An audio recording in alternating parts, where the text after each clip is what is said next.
3 more weeks. 3 more weeks. 3 more weeks. 3 more weeks for an entire another season. One of the two. If it's an entire another season, I am permanently changing allegiances. And we're live. Hold on, Nick's got to finish chewing. Good timing. All right, welcome back, guys. It is Sunday morning. We have 2 people here with the questionable tag trying to get through this, but like Sterling Shepard and Amari Cooper, we're going to power through. Yeah, I have been set on fire and am riding the struggle bus within the last 2 hours. Between alcohol and no sleep last night, I'm also in a very similar boat. To quote Hopper here, I look like hell. Yeah, alcohol was part of my problem, I'm pretty sure. I don't know if 3/4 of a bottle of Everclear counts, but you know, we're gonna make it through. All right. Let's just, you got inactives. So let's go with some of the more interesting news here. Sterling Shepard was supposed to not play, then he was going to play, and now he is officially active. So he is in. It is a tasty matchup for him. There's no Skandrick today. He is going to be the wide receiver 1. So get him in your lineups, I'd say. Amari Cooper is active as well, but I'm a little more concerned about him. Would you risk starting him out in a really tasty matchup this week? I would. They said he looked good in practice on Friday. He was limited, and he blew up against them. So especially if I need upside, and if maybe I've got a solid jump because of Michael Thomas or Freeman or something like that, I might shy away from it a little bit and get a guy in there that I know is going to give me about 10 points. But if I need upside, I'm absolutely running him out. So if you're a Kamara owner, you're rushing out Cooper to try to make up for that? Yeah, or I'm picking Marquise Goodwin up off of waivers and crossing my fingers. So today we're Team Marquise Goodwin, right? We are very much Team Marquise Goodwin. Hopefully he has a good one. All right. That was Lindsay's pun, not mine. She used it this morning when I picked him up. All right. Devon House was a surprise active today. He was listed as doubtful, was thought he was not going to go, so he will shadow Josh Gordon.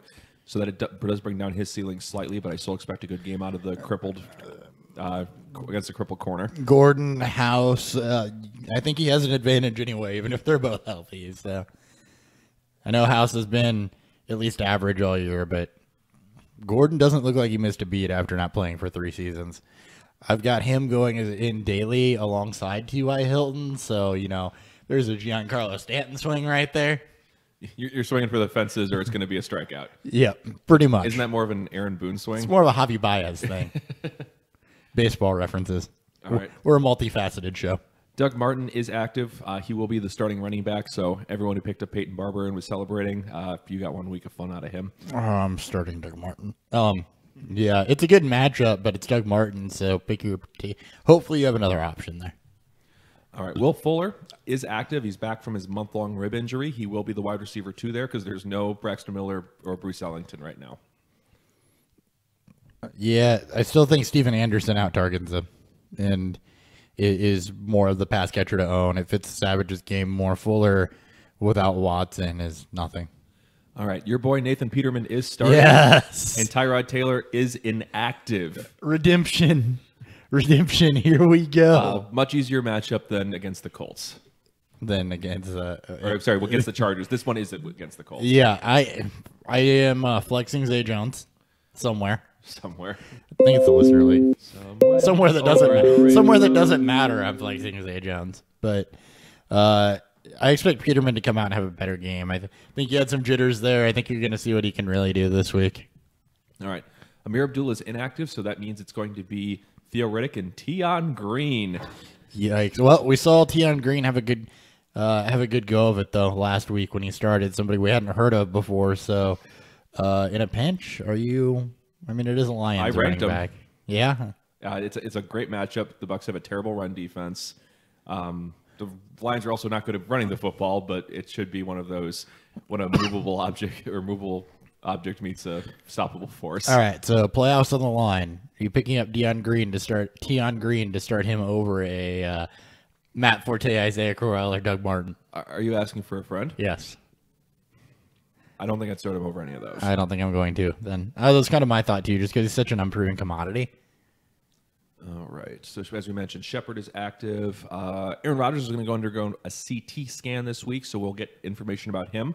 If your waivers have not locked at the time of watching this and he is available, I would stash him for next week just in case he is available. Yeah, if somebody dropped him. All right, Chris Hogan should get his first start here in about a month from his AC joint sprain. That's going to be tomorrow's game, but it looks like that's going to happen. If it goes back to what it was before, about 7 targets, it takes a little bit of some of the target volume away from Cooks and Gronk because theirs did both go up while he was out. But I mean, there is no Gronk this week. oh, so. not Gronk, sorry. Yes, from Cooks. So I would say they both probably are going to be in the 7 to 8 target range, though, Cooks and Hogan. Yeah, I would expect probably 8+ for both because they're kind of the only shows in town right now for the pass catching. Yeah, they are. And Amendola. Matt Forte is expected to play. That's a 3 o'clock game, so don't expect any issues there. He's played through that new injury a few times now. Yep. Broncos have been a little bit worse against the run. They're last in the league in receiving touchdowns allowed to running backs. All right. Anything else that you spotted that I missed? I think that's all the major news for actives and actives this week. Nope, not that I saw. Do we got any questions? I did not see any directly at us, but I'm sure I can find plenty. Yeah, I'll start scrolling. This is the part we get on our phones and try to find things that might be helpful. I'm gonna kill some food, by the way. Diggs at Panthers, Marvin Jones at Tampa Bay, Gio Bernard versus the Bears, or Hogan at Miami. I am taking Marvin Jones all day on that one. Marvin Jones has been exceptional. Stafford versus the Bucs or Carr versus the Chiefs. I would go Stafford there. I would also take Stafford. Stafford was my 5 this week, so I'm very high on him. Jermaine Kearse or Doug Martin. Kearse. Just anything to avoid playing Doug Martin. Yeah. Taylor. Best Heisman Trophy winning NFL QB ever. Testaverde, Cam, Mariota, or Flutie. I'm going to go Vinny Testaverde on that one. Yeah, technically you're right. He had a long-ass career. He did. Which RB2, full PPR, Fournette or Drake? It's tough. Drake has the better matchup, honestly, but I don't know that he's going to get fed as much as Fournette will. Yeah, I don't think I can trust Drake over Fournette. No, I don't know that I can either. I want to so bad say do that, but I don't think I can. Start 2 in standard. Marshawn Lynch, Alfred Morris, Isaiah Crowell, Rex Burkhead. That would be Burkhead for sure. Burkhead and probably Lynch for me. Yeah, those two for sure. 2 rest of season. T.Y., Funchess, Marquise Lee, and Goodwin. Funchess and Lee, probably. Maybe Goodwin and Lee. Yeah. I don't know. I would take the 2. Well, they're all 3 number 1 receivers, but Lee's a definite because he's got juicy matchups the next 2 weeks. After this week, his matchups are really, really good. Funchess, I'm not sure of his schedule, but he's almost a lock for 8 targets every week. Goodwin has been consistent, though, for the last 4 weeks, too. So I don't think the real answer here is it's not T.Y. Hilton. The correct answer is anyone but T.Y. Yeah, because they've got the Ravens and the Jaguars, I think, to end the fantasy season. Yes. Which is not pretty. Duke Johnson or Jack Doyle for flex, PPR. That's Jack Doyle for me. Yeah.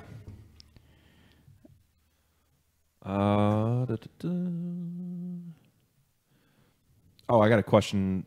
Just with the news that Ertz is probably out last night. Trey Burton or Stephen Anderson? Ertz is that? Very likely. Yikes. Anderson. Yeah, that's what I said. Anderson as well. If Ertz is out, I got to go make a move real quick. Lindsay and I have a shot bet riding on this loser's ladder matchup, and she's off to a good start. Like a 49-point good start. Ooh. Freeman and Thomas. Yikes. Oh, Steven Anderson's still there. I can take my own advice. Hey. Is that the free league that you guys are both in? No, this is Brent's league. I am in the semifinals in that league today. All right. Congrats. If Ertz plays, I'll put him in. But I have a good one going for the champion to try to get me into the finals.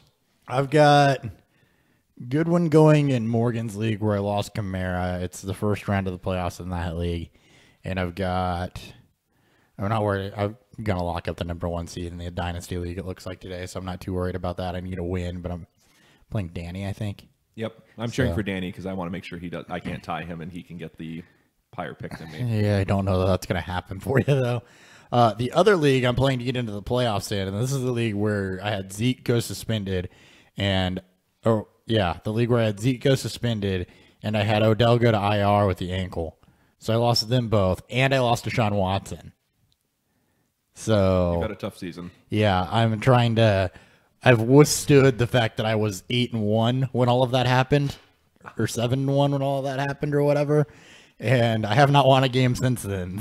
So right now, I'm in the playoffs. I'm winning in. I've got a good matchup. I might make it, but I'm trying to do it with a group that involves Crowell, Doug Martin, and Matt Forte. Well, I wish you luck. That sounds ugly as hell. And Cooper Kupp and Stephon Diggs. So, and Cameron Brate. I will be cheering for Brate and Diggs with you today. Yeah. Jolly bunch of misfits trying to make the playoffs. Let's go. Have you named your team the replacements yet? I have not yet. No. It's still 2 girls, 1 cup. But All right. All right. Anything else to go over this morning? I think it's just basically good luck in your fantasy playoffs, and tweet at us if you have any more start-sit questions here before the noon games kick off. I did have one start-sit question texted to me that might be worth it. It was Collins or Latavius Murray. Collins. I went Collins. We all had Collins higher. Yeah, Not by much, but I don't like Murray much this week. No, that's what I told him. He's like, even with the potential of Baltimore going down early and having to pass a lot, and I'm like, well, They still use Collins in those situations. that's what I told him. They still use Collins in those situations. You're going up against Pittsburgh, who just gave up 97 yards to Gio freaking Bernard.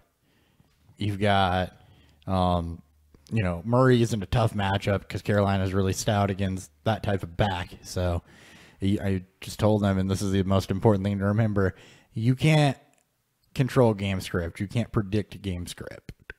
You can try, but it's too unpredictable Yeah, especially when it's 2 likely playoff teams. Right. It's really unpredictable. So the best thing that you can do in those situations is you got to go with the matchup. You got to go with the player that matches up best and cross your fingers.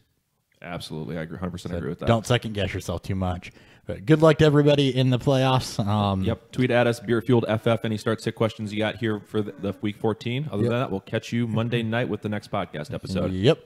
See ya. Later.